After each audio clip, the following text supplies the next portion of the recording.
एक बार की बात है, शाम का समय था। जंगल में काली घटाएं छाई हुई थी। काली घटाओं के कारण जंगल में बिजली गिर गई और जंगल में आग लग गई। जंगल में एक सुनहरे बालों की एक बहुत सुंदर हिरनी रहती थी। वह शाम को एक नदी के किनारे पानी पीने के लिए आई। उस समय उसने नदी के अंदर अपनी चिंता भरी परछाई देखी।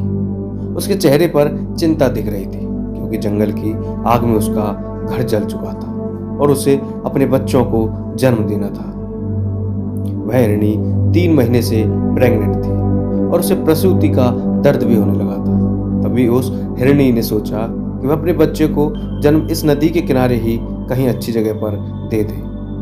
अचानक से हिरनी को नदी के किनारे झाड़ियों में से कुछ आहट सुनाई दी। तभी उसने अपनी तिरछी नजर से उस झाड़ियों की ओर देखा तो उसे एक परछाई दिखाई दी।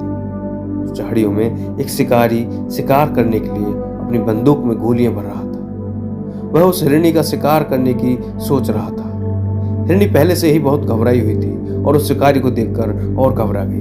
हिरनी ने मन ही मन में वहां से धीरे से भागने की सोची। जैसे ही वह भागने लगी तो उसने अपने सामने अपनी मौत को खड़े हुए देखा। उसने सामने एक खूंखार शेर खड़ा था। वह शेर भी उस हिरनी को अपना शिकार बनाने की सोच रहा था।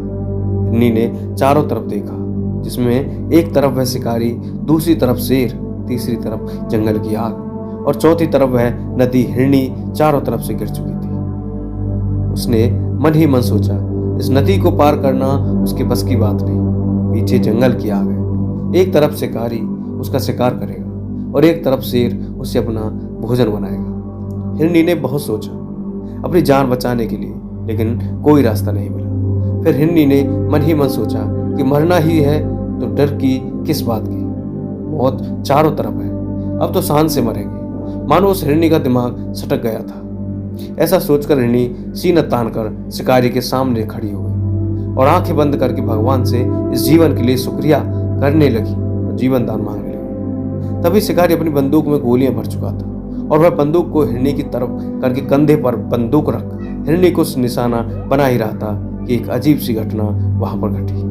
जंगल की आग से एक चिंगारी उजली और वह चिंगारी शिकारी की आंख पर जा लगी। वह शिकारी अंधा हो गया। शिकारी का निशाना हिरनी की ओर से चूक गया और शेर की ओर घूम गया। शेर वहीं पर घायल हो गया और वहीं गिर गया। बिजली की गर्जना के साथ वहां पर बूंदों के रूप में बारिश होने हुई। बारिश होने से मौसम बहुत ही सुहावना हो गया और जंगल में लगी आग भी बारिश के कारण बंद हो गई। इस सुहावने मौसम में हिरनी ने 3 बच्चों को जन्म दिया। दोस्तों, अपने जीवन में सीख लेनी चाहिए कि हमें कभी अपने जीवन में परेशानियों से पीछे नहीं हटना चाहिए। समस्या तो हमारे जीवन में आएंगी, इसका मुकाबला करना चाहिए, ना कि इनसे डरना चाहिए। खुलकर समस्याओं का सामना करें और भगवान पर भरोसा करें। भगवान सबका साथ भला ही करता है।